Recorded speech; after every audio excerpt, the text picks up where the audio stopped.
ರಾಜ್ಯ ರಾಜಕಾರಣದ ಸ್ಫೋಟಕ ಸುದ್ದಿ ಫ್ರೀಡಂ ಟಿವಿಗೆ ಬಿಗ್ ಬ್ರೇಕಿಂಗ್ ನ್ಯೂಸ್ ಕೊಡ್ತಾ ಇದೆ. ಬಿಜೆಪಿ ಕಾಂಗ್ರೆಸ್ನವರು ಈಗಾಗಲೇ ನೋಡಬೇಕಾಗಿರುವಂತಹ ಸ್ಟೋರಿ. 40% ಕಮಿಷನ್ ಆರೋಪದ ತನಿಖೆ ಮುಕ್ತಾಯ.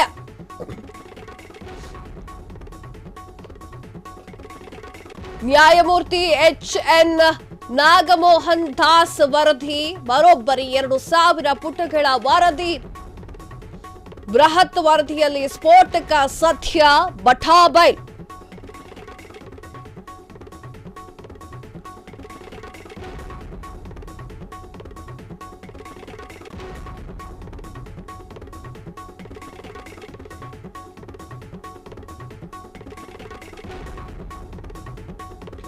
ಎಸ್,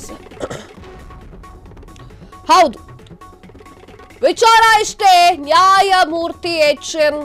ನಾಗಮೋಹನ್ ಅವರು ಒಂದು ವರದಿಯನ್ನ ಕೊಟ್ಟಿದ್ದಾರೆ. ಆ ವರದಿ ದೇಶಕ್ಕೂ ಕೂಡ ಬೆಚ್ಚಿ ಬೀಳಿಸುವಂತಹ ವರದಿಯಾಗಿದೆ.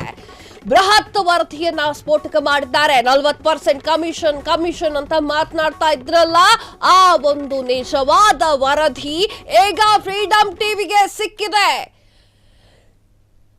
ನ್ಯಾಯಮೂರ್ತಿ ಎಚ್.ಎನ್. ನಾಗಮೋಹನ್ ದಾಸ್ ಅವರು ವರದಿಯನ್ನ ಸಲ್ಲಿಸಿದ್ದಾರೆ. ಆ ವರದಿಯ ಅಷ್ಟು ಮಾಹಿತಿ ಫ್ರೀಡಂ ಟಿವಿ ವೀಕ್ಷಕರಿಗಾಗಿ ಕೊಡ್ತಾ ಇದೆ. ಬಿಜೆಪಿ ಸರ್ಕಾರದ ಅವಧಿಯಲ್ಲಿ ಪ್ರಮುಖ ಕಾಮಗಾರಿ ನಡೆಸುವ 5 ಇಲಾಖೆಗಳಲ್ಲಿ ಶೇಕಡಾ 40% ಕಮಿಷನ್ ಆರೋಪದ ಕುರಿತು ರಾಜ್ಯ ಗುತ್ತಿಗೆದಾರರ ಸಂಘ ಮಾಡಿದಂತಹ ಈ ಒಂದು ಆರೋಪದ ತನಿಖೆಯ ವರದಿಯನ್ನ ನ್ಯಾಯಮೂರ್ತಿ ಎಚ್.ಎನ್. ನಾಗಮೋಹನ್ ದಾಸ್ ಅವರ ನೇತೃತ್ವದಲ್ಲಿ ವಿಚಾರಣಾ ಆಯೋಗವು ರಾಜ್ಯ ಸರ್ಕಾರಕ್ಕೆ ವರದಿಯನ್ನ ಸಲ್ಲಿಸಿದೆ. ಆ ವರದಿ ಈಗ ನಿಮ್ಮ ಮುಂದೆ 2000 ಪುಟಗಳ ವರದಿಯಲ್ಲಿ ಏನಿದೆ ಗೊತ್ತಾ?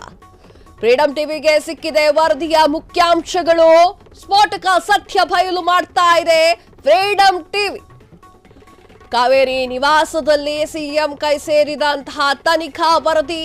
ನ್ಯಾಯಮೂರ್ತಿ ಎಚ್.ಎನ್. ನಾಗಮೋಹನ್ ದಾಸ್ ನೇತೃತ್ವದಲ್ಲಿ ತನಿಖೆ. ಹೈಕೋರ್ಟ್ ನಿವೃತ್ತಿ ನ್ಯಾಯಮೂರ್ತಿ ನಾಗಮೋಹನ್ ಅವರ ಒಂದು ನೇತೃತ್ವದಲ್ಲಿ ಈ ಒಂದು ವರದಿ ಇದೆ. ಎಸ್, ಫ್ರೀಡಂ ಟಿವಿ ವರದಿಯ ಬಗ್ಗೆ ಹೇಳ್ತಾ ಇದೆ. ಫ್ರೀಡಂ ಟಿವಿಗೆ ಸಿಕ್ಕಿದೆ ವರದಿಯ ಮುಖ್ಯಾಂಶಗಳು. ನಿಮ್ಮ ಮುಂದೆ ಬಿಚ್ಚಿಡ್ತಾ ಇದ್ದೀವಿ ಸ್ಫೋಟಕ ಸತ್ಯವನ್ನ. ಹಾಗಾದ್ರೆ ಆ ಒಂದು ವರದಿಯಲ್ಲಿ ಏನಿದೆ ಅನ್ನೋದ್ರ ಬಗ್ಗೆ ಇಂಚಿಂಚು ಡೀಟೇಲ್ಸ್ ಆಗಿ ಕೊಡ್ತಾ ಇದ್ದೀವಿ. ನ್ಯಾಯಮೂರ್ತಿ ಎಚ್.ಎನ್. ನಾಗಮೋಹನ್ ಅವರು ಏನ್ ಹೇಳಿದ್ದಾರೆ ಆ ಒಂದು ವರದಿ ಅಂತ.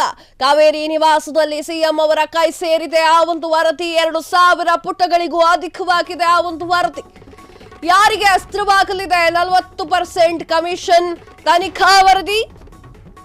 ಯಾವ ಪಕ್ಷಕ್ಕೆ ಮುಳುವಾಗಲಿದೆ ನ್ಯಾಯಮೂರ್ತಿ ನಾಗಮೋಹನ್ ದಾಸ್ ಅವರ ವರದಿ?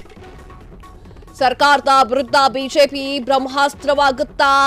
ವಿಪಕ್ಷಗಳಿಗೆ ತಿರುಗೇಟು ನೀಡಲು ಸರ್ಕಾರ ಅಸ್ತ್ರವಾಗುತ್ತಾ? ಭಾರೀ ಕುತೂಹಲವನ್ನ ಕೆರಳಿಸಿದಂತಹ 40% 40% ಕಮಿಷನ್ ತನಿಖಾ ವರದಿ.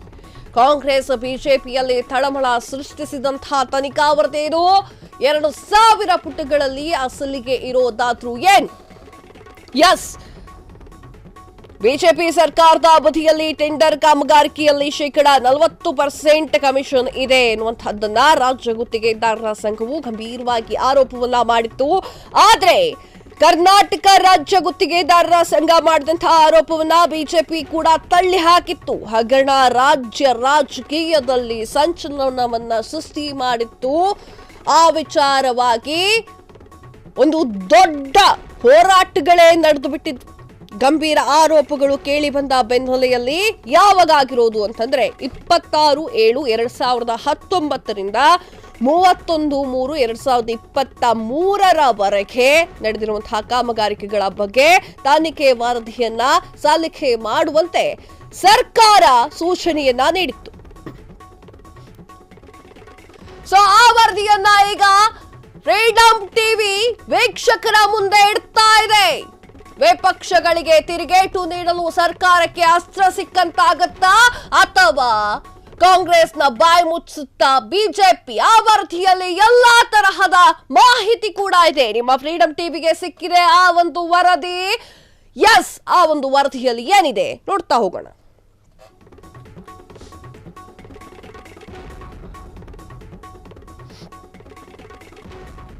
ಬಿಜೆಪಿ ವಿರುದ್ಧ 40% ಕಮಿಷನ್ ಆರೋಪ ಮಾಡಿದಂತಹ ಗುತ್ತಿಗೆದಾರರು ಬಳಿಕ ಕಾಂಗ್ರೆಸ್ ಸರ್ಕಾರದ ಮೇಲೂ ಅದೇ ಆರೋಪ ಮಾಡಿದ್ರು.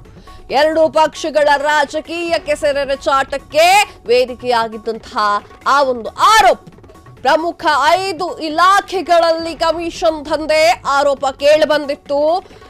ನ್ಯಾಯಮೂರ್ತಿ ನಾಗಮೋಹನ್ ದಾಸ್ ನೇತೃತ್ವದಲ್ಲಿ ವಿಚಾರಣೆ ಆಯೋಗವೂ ಕೂಡ ರಚನೆ ಮಾಡಲಾಗಿತ್ತು. ನಾನಾಗ್ಲೇ ಹೇಳಿದೆ, 26/7/2019 31/3/2023 ಕಾಮಗಾರಿಗಳ ತನಿಖೆ ಕೂಡ ನಡೆಸಲಾಗಿತ್ತು. ವಿವಿಧ ಜಿಲ್ಲೆಗಳಲ್ಲಿ ಕಾಮಗಾರಿ ಪರಿಶೀಲಿಸಿ ತನಿಖಾ ವರದಿ. ಬಜೆಟ್ ಅಧಿವೇಶನದಲ್ಲಿ ಸರ್ಕಾರದ ವಿರುದ್ಧ ಮುಗಿಬಿದ್ದಿರುವಂತಹ ಬಿಜೆಪಿ ಈ ವರದಿಯಿಂದ ಕಾಂಗ್ರೆಸ್ಗೆ ಅಸ್ತ್ರ ಸಿಕ್ಕಂತಾಗಿದೆಯಾ? ಹಾಗಾದ್ರೆ ಆ ಒಂದು ವರದಿಯನ್ನ ಸಂಪುಟ ಸಮಿತಿ ಮುಂದಿಡಲು ಸಿಎಂ ನಿರ್ಧಾರವನ್ನ ಮಾಡಿಕೊಂಡಿದ್ದಾರೆ. ಹೌದು, ವೈಜ್ಞಾನಿಕವಾಗಿ ಆ ಒಂದು ಮಾದರಿಯನ್ನ ಪೂರ್ಣಗೊಂಡು ಕಾಮಗಾರಿಕೆಗಳನ್ನ ಆಯ್ಕೆ ಮಾಡಿಕೊಂಡು ಆಯೋಗ ತನಿಖೆಯನ್ನ ನಡೆಸಿತ್ತು.